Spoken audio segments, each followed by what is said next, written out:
ನಮಸ್ಕಾರ ಸ್ನೇಹಿತರೆ, ಮಸ್ತ್ ಮಗ ಚಾನಲ್ಗೆ ಸ್ವಾಗತ. ನಾನು ಅಮರ್ ಪ್ರಸಾದ್. ಅಮೆರಿಕ ಇರಾನ್ ನಡುವಿನ ಸಮರ ಈಗ ಯಾರೂ ಊಹಿಸದ ಭೀಕರ ತಿರುವನ್ನ ಪಡ್ಕೊಂಡಿದೆ. ನೀನ್ ನನ್ನನ್ನು ಬ್ಲಾಕ್ ಮಾಡಿದ್ರೆ ನಾನು ನಿನ್ನನ್ನೇ ಬ್ಲಾಕ್ ಮಾಡ್ತೀನಿ ಅನ್ನೋ ರೇಂಜ್ಗೆ ಅಮೆರಿಕ ಅಧ್ಯಕ್ಷ ಡೊನಾಲ್ಡ್ ಟ್ರಂಪ್ ಹೊಸ ಡೇಂಜರಸ್ ಗೇಮ್ ಅನ್ನ ಶುರು ಮಾಡಿದ್ದಾರೆ.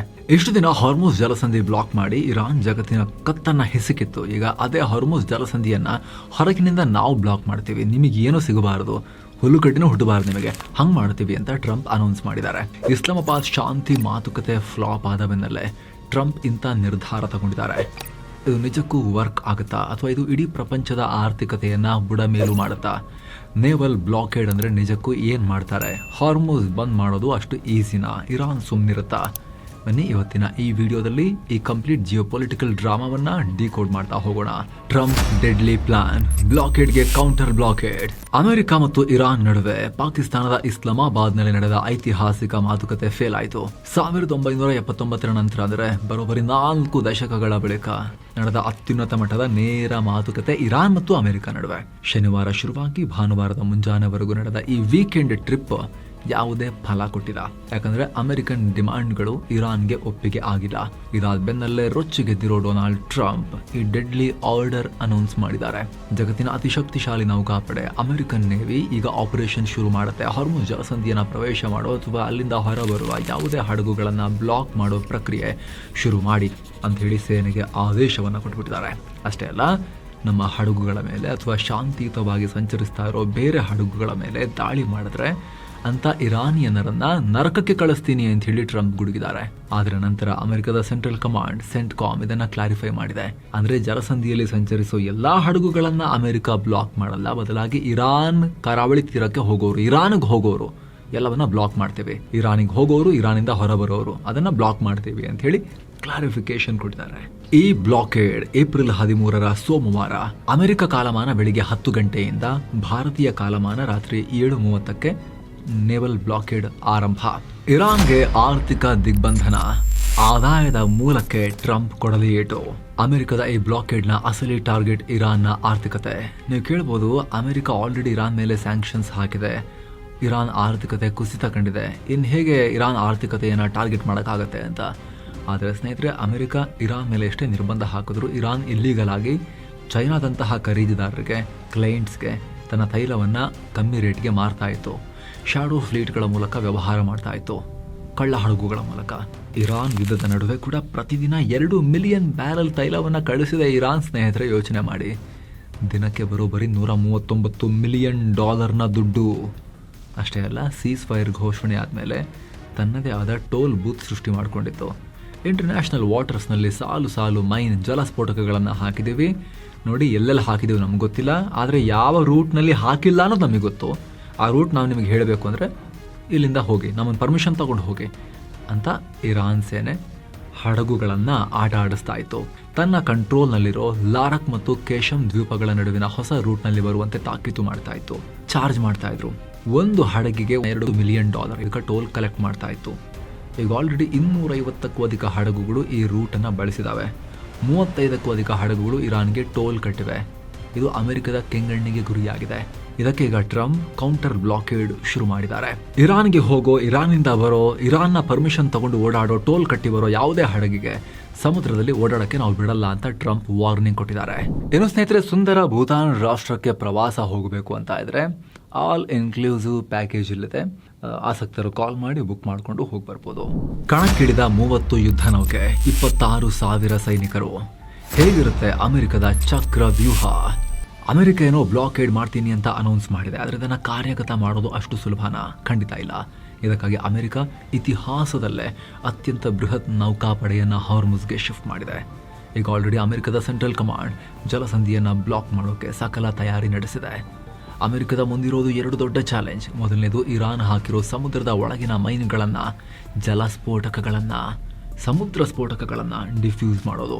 ಎರಡನೇದು ಇರಾನ್ ಬಂದರುಗಳನ್ನು ಬ್ಲಾಕ್ ಮಾಡೋದು. ಈ ಆಪರೇಷನ್ಗಾಗಿ ಅಮೆರಿಕ ತನ್ನ 2 ಬೃಹತ್ ಕ್ಯಾರಿಯರ್ ಸ್ಟ್ರೈಕ್ ಗ್ರೂಪ್ಗಳನ್ನು ಅಂದರೆ USS ಅಬ್ರಹಾಂ ಲಿಂಕನ್ ಮತ್ತು USS ರೊನಾಲ್ಡ್ ರೇಗನ್ ಅನ್ನು ಕಣಕ್ಕಿಳಿಸಿದೆ.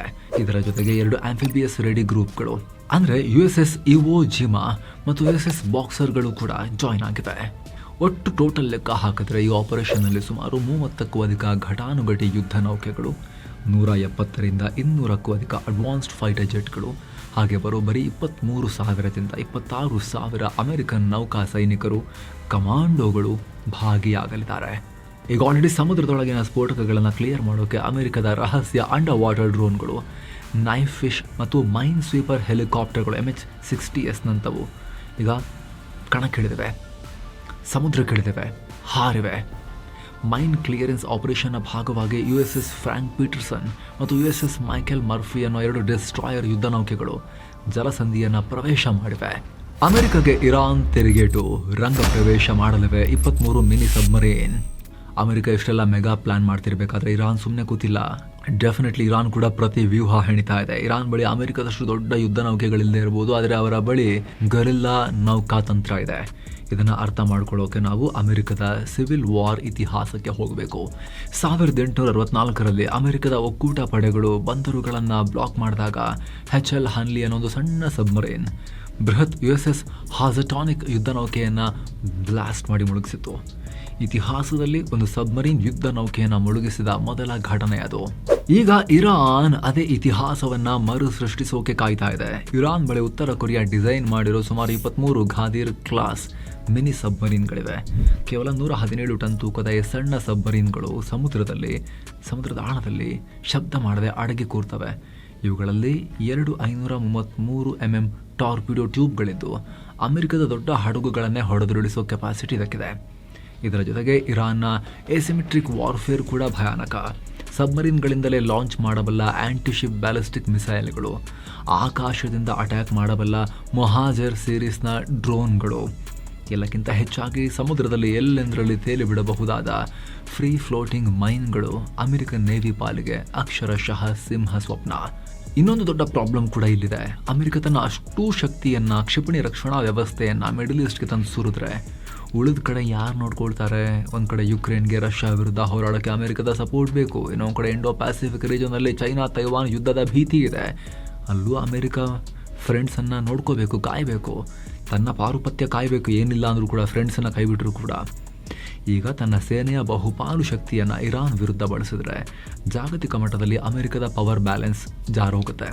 ತೈವಾನ್ ಮೇಲೆ ಚೈನಾ ಅಟ್ಯಾಕ್ ಮಾಡಿದ್ರೆ ಅಮೆರಿಕದ ಬಳಿ ರಕ್ಷಣೆ ಕೊಡೋಕೆ ಸಾಕಷ್ಟು ಯುದ್ಧ ನೌಕೆಗಳು ಅಲ್ಲಿ ಇಲ್ಲದಂತಾಗುತ್ತೆ. ಟ್ರಂಪ್ ಪ್ಲಾನ್ ಉಲ್ಟಾ ಹೊಡೆಯುತ್ತಾ ಮತ್ತೆ ಜಗತ್ತಿಗೆ ಸಂಕಷ್ಟ. ಸ್ನೇಹಿತರೆ, ಟ್ರಂಪ್ ಏನ್ ಪ್ಲಾನ್ ಮಾಡಿದಾರೆ ಗೊತ್ತಾ?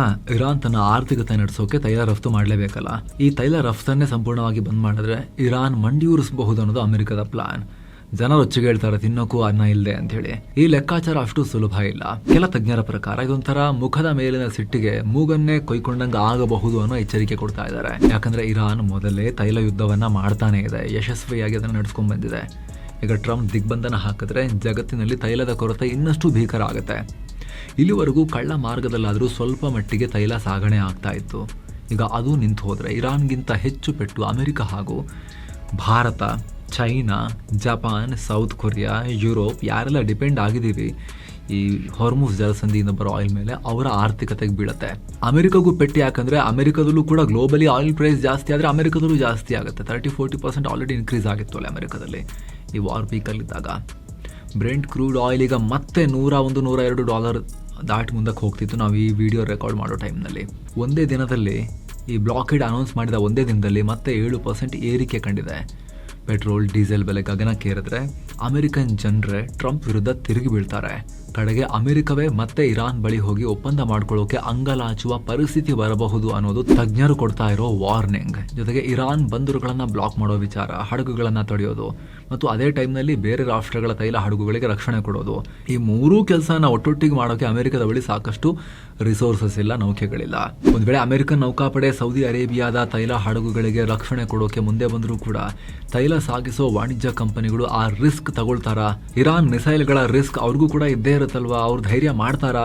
ಹಾರ್ಮುಜ್ ಕ್ಲೋಸ್ ಬಂದ್ರೆ ನಿಮ್ ಜವಾಬ್ದಾರಿ ಅಂತ ಇರಾನ್ ಮತ್ತೊಮ್ಮೆ ಹೇಳಿದ್ರೆ ರಕ್ಷಣೆ ಕೊಡ್ತೀವಿ, ನಮ್ಮ ನೇವಿ ಹಡಗು ಕಳಿಸ್ತೀವಿ ಅಂದ್ರೂ ಕೂಡ ಕಮರ್ಷಿಯಲ್ ಕ್ಯಾರಿಯರ್ಗಳು ಮೂವ್ ಆಗ್ತಾರ ಆಯಿಲ್ ತುಂಬಿಕೊಂಡು? ಆ ಕ್ವಶನ್ ಇದೆ. ಲಾಸ್ಟ್ ಟೈಮ್ ವರ್ಕ್ ಆಗಿರಲಿಲ್ಲ, ಇರಾನ್ ಕ್ಲೋಸ್ ಅಂತ ಹೇಳ್ತು ಟ್ರಂಪ್. ನಾವು ಪ್ರೊಡಕ್ಷನ್ ಕೊಡ್ತೀವಿ, ನಾವು ಇನ್ಶೂರೆನ್ಸ್ ಕೊಡ್ತೀವಿ ಬನ್ನಿ ಅಂದ್ರೂ ಕೂಡ ಯಾರೂ ಮೂವ್ ಮಾಡಿರಲಿಲ್ಲ. ಇರಾನ್ ಪರ್ಮಿಷನ್ ಪಡ್ಕೊಂಡೆ ಒಂದೊಂದೇ ಹಡಗುಗಳು ಬಂದಿದ್ದು. ಜೊತೆಗೆ ಇರಾನ್ನ ಹೊಸ ಸುಪ್ರೀಂ ಲೀಡರ್ ಮುಜ್ತಬಾ ಖಾಮೆನೈ ಅವರು ಏನು ಹೇಳಿದ್ದಾರೆ ಅಂದರೆ ಹೊಸ ಮೆಸೇಜ್ ಕಳಿಸಿದ್ದಾರೆ. ಹಾರ್ಮುಜ್ ಜಲಸಂಧಿ ನಿರ್ವಹಣೆಯಲ್ಲಿ ನಮ್ಮ ದೇಶ ಹೊಸ ಹಂತಕ್ಕೆ ಕಾಲಿಡ್ತಿದೆ ಅಂಥೇಳಿ. ಅಂದರೆ ಅವ್ರು ಅಗೇನ್ ಬೆದರಿಕೆ ಹೊಡ್ತಾರೆ, ಯಾವುದೇ ಹಡಗು ಬರೋಂಗಿಲ್ಲ, ನಾವು ಮಿಸೈಲ್ ಹೊಡಿತೀವಿ, ಜಲಸ್ಫೋಟಕಗಳನ್ನು ಹಾಕ್ತೀವಿ, ಡಮ್ ಅನ್ಸ್ಬಿಡ್ತೀವಿ ಅಂಥೇಳಿ. ಅವ್ರ ಹತ್ರ ಸ್ಪೀಡ್ ಬೋಟ್ ಇದ್ದಾವೆ, ಅದ್ರ ಬಂದು ಗುದ್ದಿಸ್ಬಿಡ್ತೀವಿ ಅಂಥೇಳಿ. ಅಂದರೆ ಡ್ರೋನ್ ಥರ, ಸಮುದ್ರದ ಡ್ರೋನ್ ಅಂತ ಅಂದ್ಕೊಳ್ಳಿ. ಅದು ಯಾವ್ದಾದ್ರು ನಾವು ಬಳಸ್ತೀವಿ, ಹೊಡಿತೀವಿ ಬಂದರೆ ಅಂಥೇಳಿ. ಅದಕ್ಕೆ ಬೆದರಿಕೆ ಹೊಡ್ತಾರೆ, ಕ್ಲೋಸ್ ಅಂತ ಹೇಳ್ತಾರೆ. ಜೊತೆಗೆ ಇರಾನ್ ವಾರ್ನಲ್ಲಿ ಕಳ್ಕೊಳ್ಳೋಕೇನು ಬಹಳ ಇಲ್ಲ. Supreme leader Ayatollah Ali Khamenei, top leaders ಎಲ್ಲ ಕಳ್ಕೊಂಡಾಗಿದೆ. ದೇಶ ಪುಡಿ ಪುಡಿ ಆಗಿದೆ. ಮಿಲಿಟರಿ ಇನ್ಫ್ರಾಸ್ಟ್ರಕ್ಚರ್ ಎಲ್ಲ ಪುಡಿ ಆಗಿದೆ. ಆದರೂ ಕೂಡ ಅವರು ಹೊರ್ಮುಜ್ ಜಲಸಂಧಿಯನ್ನು ಒಂದು ಬ್ರಹ್ಮಾಸ್ತ್ರವನ್ನಾಗಿ ಮಾಡಿಕೊಂಡು ಫೈಟನ್ನು ಕಂಟಿನ್ಯೂ ಮಾಡಿದ್ದಾರೆ. ಅಳಿದುಳಿದ ತಮ್ಮ ಮಿಸೈಲ್ ಮತ್ತು ಡ್ರೋನ್ಗಳನ್ನು ಬಳಸಿಕೊಂಡು ಶೂಟ್ ಮಾಡ್ತಾನೆ ಇದ್ದಾರೆ. ಜೊತೆಗೆ ಕಳೆದ 1 ತಿಂಗಳಿಗೂ ಅಧಿಕ ನಡೆದಂತಹ ಯುದ್ಧದಲ್ಲಿ ಕದನ ವಿರಾಮಕ್ಕೂ ಮುನ್ನ ಅಮೆರಿಕಗಂತೂ ಸ್ಪಷ್ಟವಾಗಿ ಅರ್ಥ ಆಗಿದೆ, ಇವ್ರನ್ನ ಶರಣಾಗತಿ ಮಾಡ್ಸೋಕ್ಕೆ ಅಷ್ಟು ಸುಲಭ ಇಲ್ಲ ಅಂಥೇಳಿ. ಇವರು ಎಷ್ಟೇ ಪ್ರಾಣ ಕಳ್ಕೊಳ್ತಿದ್ರು ಕೂಡ ಫೈಟ್ ಮಾಡೋದನ್ನು ಕಂಟಿನ್ಯೂ ಮಾಡ್ತಾರೆ ಅಂಥೇಳಿ. ಹೀಗಾಗಿ ಇದು ಬೇಗ ಮುಗಿಯದೆ ಸುದೀರ್ಘ ಕಾಲ ಜಗತ್ತನ್ನು ಕಾಡೋ ಸಮಸ್ಯೆಯಾಗಿ ಮುಂದಿನ ದಿನಗಳಲ್ಲಿ ಇನ್ನಷ್ಟು ಕಾಡಬಹುದು. ಈ ಬಗ್ಗೆ ನಿಮ್ಮ ಒಪಿನಿಯನ್ ಏನು? ಅಮೆರಿಕದ ಈ ಇರಾನ್ನ ಸಮುದ್ರದಲ್ಲಿ ಬ್ಲಾಕ್ ಮಾಡೋ ರಣತಂತ್ರ ವರ್ಕ್ ಆಗುತ್ತಾ? ಇರಾನ್ ಒಳಗೊಳಗೆ ಆರ್ಥಿಕವಾಗಿ ಇನ್ನಷ್ಟು ಕುಸಿದು ಜನ ತಿನ್ನೋಕ್ಕೂ ಇಲ್ಲದೆ ಲಾಸ್ಟಿಗೆ ದಂಗೆ ಏಳ್ತಾರಾ? ಅಥವಾ ಅಗೇನ್ ಇರಾನ್ ಫೈಟನ್ನು ಕಂಟಿನ್ಯೂ ಮಾಡುತ್ತಾ? ಅಮೆರಿಕಾಗೆ ವಾಪಸ್ ಬರುತ್ತಾ? ನಿಮ್ಮ ಒಪಿನಿಯನ್ ಮಿಸ್ ಇಲ್ಲದೆ ಕಾಮೆಂಟ್ ಮಾಡಿ ತಿಳಿಸಿ. ಹಾಗೆ ಸ್ನೇಹಿತರೆ, ವಿಡಿಯೋ ಕೆಳಗಿರೋ ಜಾಯಿನ್ ಬಟನ್ ಮೂಲಕ ಆಸಕ್ತ ವೀಕ್ಷಕರು ಮಸ್ಮಗ ಪ್ರೀಮಿಯಂ ಸದಸ್ಯರಾಗ್ಬೋದು. ಎಲ್ಲ ಮೆಂಬರ್ ಓನ್ಲಿ ವೀಡಿಯೋಸನ್ನು ನೋಡೋಕೆ ಶುರು ಮಾಡ್ಬೋದು. Thank you so much. ಮತ್ತೆ ಭೇಟಿ ಆಗ್ತಿರೋಣ. ನಮಸ್ಕಾರ.